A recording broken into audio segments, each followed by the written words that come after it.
Nosotros damos la bienvenida al abogado Fausto Jarrín. Él es asambleísta de UNES por la provincia de Pichincha y es miembro de la Comisión de Justicia y Estructura del Estado. Abogado Jarrín, muy buenos días. Directamente quisiéramos preguntarle, ¿es el propósito de UNES el de aplicar el artículo 136 de la Constitución y con esto rechazar el proyecto presentado por el gobierno?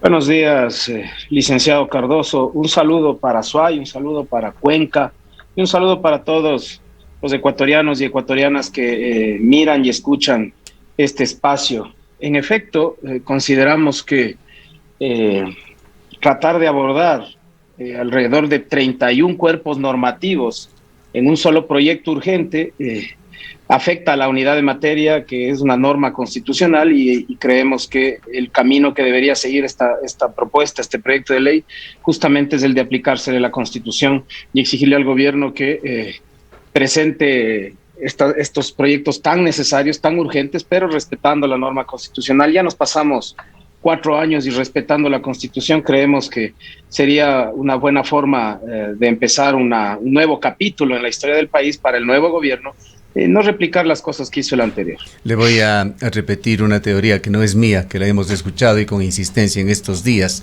que podría ser una estrategia del gobierno de Guillermo Lasso justamente enviar el proyecto así, como se ha mandado a la Asamblea, para lograr esto, vender la imagen al país de que la Asamblea no apoya un cambio, no apoya un proyecto, e ir entonces a los mecanismos de democracia directa que semanas antes había anunciado el gobierno. Ustedes, acogiendo esta hipótesis o esta teoría, ¿permitirían que esto suceda? Mire, licenciado, yo creo que más allá de cualquier diferencia política, ideológica que podamos tener con el gobierno actual, yo creo que el actual presidente tiene algunas cosas bastante más claras que el anterior. Yo creo que él entiende perfectamente bien que el país en este momento no está para más ejercicios electorales. El país requiere con urgencia las medidas necesarias para enfrentar la crisis económica, la crisis sanitaria, la crisis en seguridad que estamos viviendo todos. Y eso nosotros también lo entendemos claramente. Nosotros, a costa de dejar pasar o a costa de que recién se pueda empezar a discutir algo que se debía discutir y que se sigue debiendo discutir desde ya, no estamos en la línea de violar la Constitución. Sin embargo, como usted conoce perfectamente bien, esto es un procedimiento normado. La Asamblea tiene su autoridad para este tipo de circunstancias, que es el CAL, el famoso Consejo Administrativo de la Legislatura.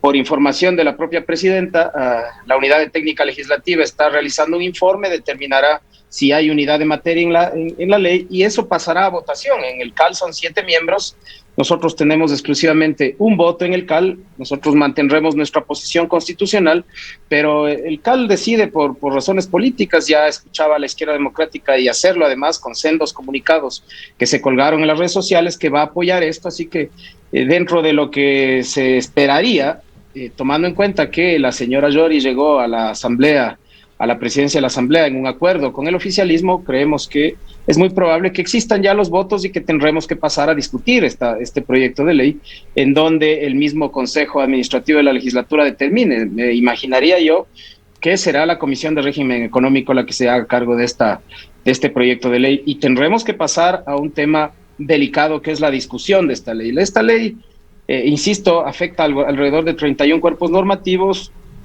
Habrá cosas que son válidas, habrán cosas que se pueden pulir, que se pueden discutir, y hay otras cosas que creo, al menos yo, que son de extrema gravedad, de mucha delicadeza, y que esas ojalá tengamos la amplitud todos de estar listos para deponer posiciones y asumir las que se deben y retirar las que no. Asambleísta, más allá de este proceso que sin duda es importante en materia de respeto a la norma jurídica, a la Constitución, ¿cuál es la posición de ustedes en términos generales sobre esta propuesta que está haciendo el presidente, que ha hecho ya el presidente Guillermo Lasso, y que, como usted dice, probablemente pasará a ser analizada y debatida ya en la Asamblea Nacional y quizás incluso por el Pleno de la Asamblea Nacional de llegar a concluir concretarse los procedimientos. ¿Cuáles son las lecturas y los pronunciamientos y sobre todo la posición que tienen ustedes respecto de esta posibilidad de que el país cuente con una normativa laboral paralela al Código del Trabajo o alternativa, como la han denominado, estos cambios en materia tributaria y esta propuesta económica en general? Muchas gracias. Mire, nosotros desde el inicio del nuevo gobierno, y seguimos estando en esa posición, estamos listos y predispuestos a dialogar lo que sea necesario dialogar. Creemos que el país necesita justamente eso, un proceso de diálogo que nos saque de esta dinámica perversa de dividirnos, de atacarnos entre unos y otros en lugar de salir juntos adelante. Creemos que eso es necesario, siempre lo hemos creído y en la bancada estamos absolutamente abiertos a estos procesos de conversación. En lo que tiene que ver ya con temas puntuales, como usted sabe, el tema impositivo, el tema tributario, es un asunto que está concebido como un esquema de redistribución de riqueza.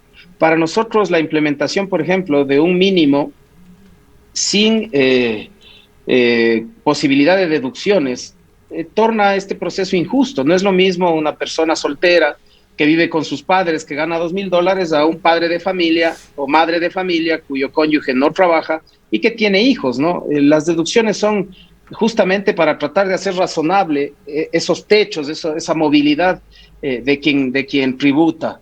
También nos parece complejo de entender cómo es posible que el que gana 2,000 llegue a pagar casi el 2,000% de lo que pagaba y el que gana más de 300,000 llegue a pagar menos del 1%. Entonces, son cosas que, sin criticar completamente la estructura de la propuesta, deberían ajustarse, deberían poderse ajustar para que los que más tienen sean los que más pagan. Por un lado. Por lo demás, creo que el país necesita enfrentar esto. Abogado por otro lado, una cosa que a nosotros sí nos preocupa y muchísimo son los temas relacionados con las reformas laborales, porque de entrada la existencia de dos cuerpos normativos que protegen a unos y a otros de forma diferenciada podría atentar contra la igualdad constitucional y contra el derecho a la seguridad jurídica de todos los trabajadores. Usted ha dicho algo muy, muy importante, abogado Jarrín, de que esto tiene que resolverse con el diálogo. Esperemos que sus palabras y la intención de su bloque sean absolutamente sinceras, porque sin la menor duda ese es el camino. Ahora, la pregunta es, ¿con qué alcances y con qué límites se puede dialogar? Esta tarde se ha anunciado que la ministra de Gobierno, Alexandra Vela, se reunirá con la cabeza del bloque de ustedes, con Paola Cabezas.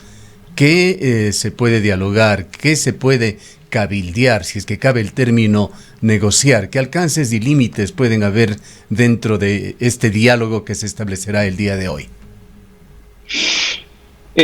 Conocemos de la apertura del gobierno a dialogar con nosotros. Eso nosotros lo respetamos y lo celebramos como corresponde, porque creo que de eso se trata, licenciado Cardoso. Tenemos una propuesta base, la vamos a pulir, la vamos a discutir previo a esa reunión, a la interna de la bancada, y luego efectivamente nuestra representante, la asambleísta Paola Cabezas, procederá a mantener este diálogo. Creemos que al gobierno le urge la calificación de este proyecto, y creemos que el gobierno está dispuesto a que internamente, ya calificado en la asamblea, el proyecto pueda sufrir algunas modificaciones. Creemos que esa es una buena señal, pero nosotros también queremos saber hasta dónde están dispuestos a discutir. Queremos saber las líneas rojas que el gobierno le implementa a su proyecto para nosotros también poder plantear las nuestras. La materia laboral es la más delicada de todas en este proyecto. Por ejemplo, retirar de la mitad de la relación laboral a la autoridad del trabajo, que sea el empleador el que pueda determinar el incumplimiento de los trabajadores y que haya causales que implicarían inclusive el resarcimiento económico del trabajador al empleador, nos parece que pone en indefensión a los trabajadores. No es una relación de poder similar, el empleador es el que tiene siempre la fuerza, por eso siempre ha estado la autoridad de por medio para tratar de evitar atropellos. No es que todo el mundo atropella, no es que todo el mundo afecta, pero la sola posibilidad de que eso se pueda dar ya mermaría las garantías de los trabajadores y creemos que, por ejemplo, eso necesita discutirse muy a profundidad. Y la existencia de dos códigos, eso es muy delicado, creo que constitucionalmente no sería viable y habría que buscar la forma de incorporar, si es del caso, algunos temas de ese articulado en el código actual. Esta propuesta base de la cual usted habla, que conociendo lo que trasciende de Alianza País, ustedes son un movimiento, un partido sumamente disciplinado, actúan además en forma colectiva. Esta propuesta base la habrán discutido, se habrán dado acuerdos, posiblemente se habrán recibido lineamientos de los líderes que se encuentran fuera del país. Esta propuesta base, abogado Jarrín, tiene que ver exclusivamente con materia de lo que propone el proyecto de Guillermo Lasso, o hay otros temas como aquellos que se discutieron cuando se iniciaba este nuevo periodo legislativo que trascendió de que se buscaban amnistías y que al final estas situaciones extras dieron al traste con ese acuerdo que existía incluso entre el gobierno y el Partido Social Cristiano. No, nosotros para la discusión interna en la legislatura no tenemos absolutamente ningún tema que no sea específicamente el de este proyecto de ley. En los acuerdos que trascendieron y que sin ninguna preocupación yo los hago públicos una vez más, jamás se habló de amnistías, jamás. Lo que habíamos planteado, y creo que eso es un derecho de todos plantear, es de parar la persecución política, ¿no? La persecución judicial, parar la violencia judicializada, eso es lo que habíamos acordado y en torno a eso lo que se solicitó, lo que pedimos es la conformación de una comisión de la verdad que pueda dilucidar un sinnúmero de cosas que ya prácticamente la ciudadanía conoce y asumir además en todas aquellas en las que la comisión de la verdad le pueda o no pueda darle la razón a quienes dicen lo contrario de lo que decimos nosotros. No estábamos proponiendo una comisión nuestra, estábamos proponiendo una comisión con la ONU, que es lo que se debería hacer para sacar al país de este proceso de persecución innecesario que tanto ha distraído el verdadero ser del oficialismo. No me refiero al gobierno actual, me refiero al anterior, y que el presidente Lasso no necesita, ¿no? Yo entiendo que él está gobernando con su plan de gobierno, ganó una propuesta neoliberal, nosotros respetamos eso desde el primer instante, fuimos la primera fuerza política en respetar eso y creemos que el presidente Lasso no necesita llenarnos de bombas de humo judiciales para poder hacer su gestión, tiene que hacer lo que él considera que tiene que hacer y en la asamblea deberíamos discutir lo que se tiene que discutir. No está sobre el tapete absolutamente nada que no tenga que ver con la ley, con la propuesta de ley de oportunidades y nosotros vamos a seguir insistiendo siempre y en todo espacio en que el Ecuador requiere una comisión de la verdad para que todos sepamos realmente lo que pasó y que se pare la persecución política, nada más, eso lo vamos a seguir diciendo y lo hemos dicho siempre. En su fuero interno, abogado Jarrín, ¿qué es lo que espera y qué es lo que aspira suceda con el proyecto Creando Oportunidades? Personalmente, por faltar a la norma de unidad de materia, yo considero que debería ser rechazado por el CAL. Sin embargo, frente a la posibilidad de que sea aprobado, nosotros no nos vamos a hacer un lado de las necesidades y urgencias del país. Tenemos, por ejemplo, tenemos mucha curiosidad de saber por qué el gobierno no utiliza esos fondos extras que fueron adjudicados a cada país. Me parece que nosotros calificamos para una suma de alrededor de 1.000 millones. ¿Por qué no se usa para reactivación? La mayoría de países del mundo utilizaron mecanismos de compensación por la pandemia y en el Ecuador no lo hemos hecho, no hemos podido frenar ni siquiera los intereses bancarios. Entonces, ¿por qué no empezar a discutir esas cosas si de lo que estamos hablando es de salir de la crisis económica? Necesitamos propuestas respecto de la situación de seguridad. No se dice nada, excepto una modificación sui generis en el tema de la ley antidrogas. No se propone nada respecto de seguridad. O sea, nosotros creemos que aquí había cómo aprovechar para hacer muchas cosas, pero no se lo está haciendo y más bien entendemos que en algunos aspectos esta ley podría ser extremadamente precarizadora para los derechos de los trabajadores y es injusta en lo tributario, inclusive con las pequeñas y medianas empresas. Entonces, creemos que sobre eso debería impulsarse el diálogo, sobre eso debería haber una coordinación muy rigurosa de las bancadas para poder inclusive en nuestro caso, de poner ciertas posiciones que nosotros podríamos tener en ciertos temas para que asimismo el gobierno, el oficialismo, sus aliados, depongan en otras en las que creemos que realmente es inviable. Así que yo creo que justamente ahora, por primera vez en mucho tiempo, la legislatura tiene que hacer lo que tiene que hacer, que es legislar. Y se legisla también con política, sentándose en una mesa, poniendo líneas rojas, siendo honesto, siendo claro en lo que se puede lograr y avanzando por el país. Creo que ese es el camino que nos marcamos nosotros. ¿Usted cree, asambleísta, que estos 27 días que le queda a la Asamblea Nacional para resolver este tema, considerando que el proyecto fue remitido con carácter de urgente, va a ser suficiente para este debate, para este necesario diálogo al cual usted se ha referido? Tendría que ser suficiente, licenciada, porque de caso contrario entrará por Ministerio de la Ley y eso sería extremadamente delicado. Tendría que ser suficiente y ahí justamente está una de las razones de por qué nos preocupa que no haya unidad de temas. Porque por un lado vamos a tener que discutir asuntos tributarios, por otro lado vamos a tener que discutir asuntos laborales, por otro lado vamos a tener que discutir asuntos inclusive que deberían ir a la Comisión de Justicia, como los temas de arbitraje, de mediación, como un sinnúmero de cosas que habrá que ver cómo logramos, de ser aprobado por el CAL, distribuir eso para el trabajo interno dentro de la Asamblea, porque la ley dice que será enviada a la comisión correspondiente y en la Comisión de Régimen Económico van a tener que plantear la discusión sobre todo y eso va a generar dificultad para que el debate se lleve como corresponde, pero creo que ya en ese tipo de temas de coordinación podremos salir adelante discutiendo todo lo que se tiene que discutir.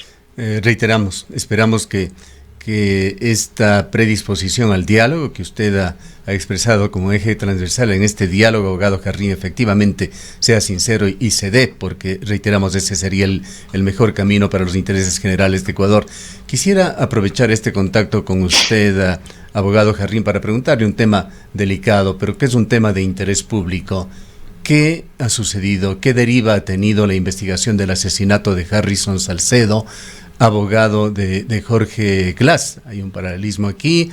Es conocido que usted también ha mantenido una posición profesional, ha actuado como abogado en ciertos temas y aspectos de Rafael Correa, y sin duda esta situación tiene que haberle preocupado más allá de lo profesional. Estos niveles de violencia de Ecuador son realmente alarmantes. Continúa tras esta situación gravísima que se vivió en las cárceles. Todos los días están muriendo ecuatorianos en las calles, hay un sicariato muy activo. La situación de las cárceles no se ha solucionado. Fausto Cova, acabamos de informarnos, ha dejado el